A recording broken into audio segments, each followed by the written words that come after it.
Hello, beautiful people. Welcome back to our channel. We actually have a 2-1 news to render. One has to do with the update on Nnamdi Kanu's trial that the lawyer himself have decided to give to Nigerians.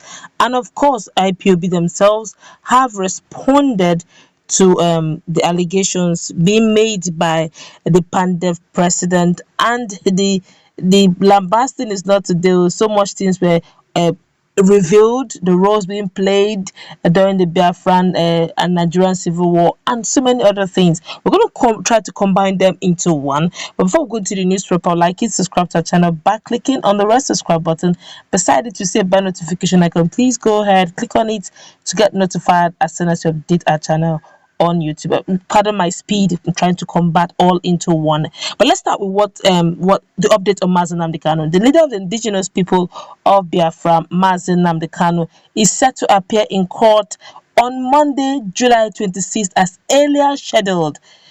It was widely reported that Kanu's case may not come up on the set date due to an annual vacation for Nigerian judges. The judges' vacation is expected to last till September 17, 2021. However, in a statement made available on Friday, Kanu's lawyer, Barrister Ifeanyi Ejiofor, revealed that the case will be called up for hearing as scheduled. He wrote, "We have just received a confirmation from Federal High Court, Abuja, that hearing on our client's case above referred will still go on as earlier scheduled on Monday next week, being the 26th day of July 2021. The lawyer also called for prayers of Kanu's supporters. Remember Nnamdi Kanu and the entire legal team in your prayers. Please remember them in your prayers. Thank you all and remain blessed," he wrote. Although there was some earlier news, which was actually not confirmed yet, where they do not want IPOB members around the court environment. I don't know how true that. We'll still get you informed on that. But right now, IPOB have decided to respond to so many things that was being said by Edwin. Well, the indigenous people of Biafra, IPOB, has reacted to the statement by an Igbo leader and elder statesman, Edwin Clark, that the South region cannot be part of Biafra. IPOB stated that Clark is irrelevant in operations of Nigeria and lacks the influence to speak for the people of Niger Delta region. The group further described the Igbo leader as a saboteur and a traitor, adding that he betrayed former President Goodluck Ebele Jonathan just as he betrayed Igbo people during Biafra and Biafra civil war in the country from 1967 to 1970. I wonder the role he played. But let's continue. This was contained in a statement by IPOB spokesman Ima Powerful and obtained by Sahara reporters on Friday. Clark on Monday, while granting an interview to BBC Pidgin, said, "To me, IPOB is not pursuing the right thing, so they have a good complaint, but going about it wrongly. How can Delta be part of Biafra? In what way? Is Biafra older or bigger than Delta? How can River State or Akwa Ibom become part of Biafra? They're dreaming for still thinking about the eastern region of those days."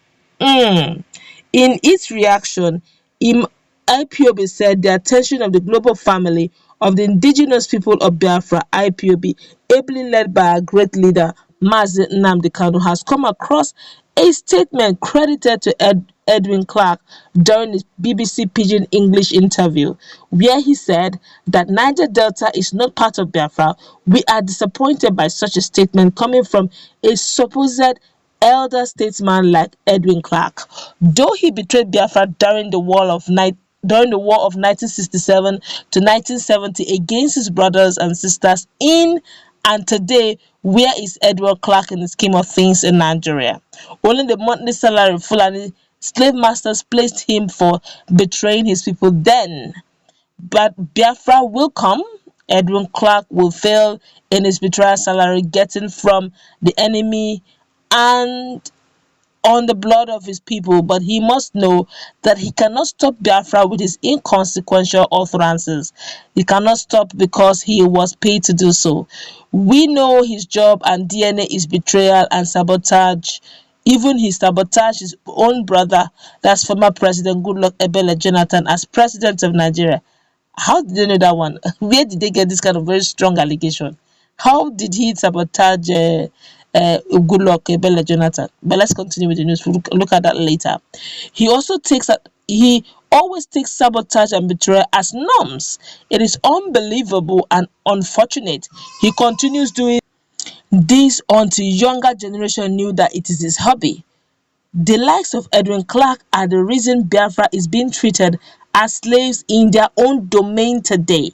A man at that age of Edwin Clark is supposed not to be economical with the truth or deceive the young generation because of parochial interest rather. In a statement entitled Edwin Clark is a spent force that lacks the mandate to speak for the people of Niger Delta. The separatist group reminded Clark that the Izon man rather from South South suggested the name Biafra to the late General Emeka Ojukwu. The group reiterated that Biafra will break away from Nigeria and Clark and those who wish to stay with Nigeria have the right to do so, but stated that the non-Nigerian cannot speak for people of the South region. That means his age actually means that he's quite very aged. It is too appalling that Edwin Clark doesn't know that those who own Biafra are those he referred to as South or Niger Delta, as the case may be. How suddenly Edwin Clark has forgotten that it was an Izon man who brought the name Biafra to the table for approval, which Ojukwu and his Eastern Consultative Assembly approved without hesitation or debate. Edwin Clark should know that IPOB, led by our great leader Nnamdi Kanu, did not force any clan to join Biafra, but if his community, clan, and tribe refused to join Biafra through a referendum at the right time, should not blame anybody for their fate in Nigeria.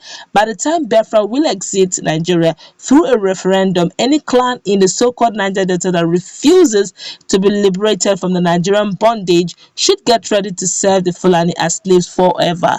We, however, know that Edwin Clark is not speaking for millions of Niger Delta youth, men or women earnestly yearning for their liberation from the Nigerian bondage. He is only speaking for his Fulani slave masters, but very soon he will discover that he is a general without foot soldiers. Biafra will come during the lifetime of Edwin Clark, and he will spend the balance of his life in regret. His family will disappoint him during a referendum for Biafra freedom, the statement added. This is deep, this is big, and there's some things they said that caught my attention. They said he played a saboteur role against the former president of Nigeria, Goodluck Ebele Jonathan, and the Biafran and Nigerian civil war. Honestly, I'm curious.